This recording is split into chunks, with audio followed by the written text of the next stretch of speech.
औँसी दिन चाहिँ ल टिका लाउने कार्यक्रम चलिरहेको छ है। ल ल टिका लाउने कार्यक्रम चल्दैछ। ओहो ल है ल है ल है ल होइन उधारो मुख हुँदैन।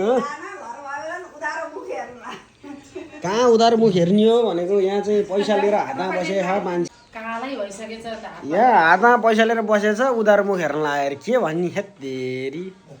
ल ल ल अब ससुलको टिका लगाइयो।